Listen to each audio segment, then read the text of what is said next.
Do you know why most elevators have mirrors? To take selfies. That's so Gen Z. But yes, but more precisely, it's to distract people from the wait time to go from one floor to another. When the first elevators were introduced, people started to complain that the wait time was way too long. So they had two options: speeding up the elevator, but at the time that wasn't really possible, or find a way to distract people. And that's when they came up with the idea of adding a mirror. Because when people look at themselves during the ride, they get less stressed, and also they feel like the time is passing by a lot more quickly. And to me, that's a really good example when sometimes it's actually better to approach a problem from a psychological perspective rather than from the technical side. I like what this guy said, especially what he said last. Now, I mean, that story was very interesting. But here's what he said thus. Most times it's better to attack a problem from the psychological side rather than from the technical side. And this brings the story to mind. The book called Astrological Love by Nora Hayden. Nora Hayden wrote that book, Astrological Love. It sold only 2,500 copies.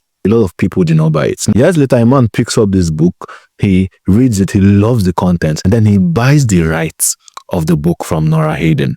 Guess what this man does? He doesn't change anything about the book. He just changes the title of the book. He changed the title to How to Satisfy Your Woman Every Time and Make Her Beg You for More.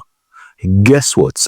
This book went on to sell 2.5 million copies. He did not change the book. He did not do anything. He just changed the title. So most times, there are psychological triggers that make people take action. There are psychological triggers that make people behave in certain ways. And as a business person, if you can master human psychology, then you'll be able to do things that influence people to take more action in your favor.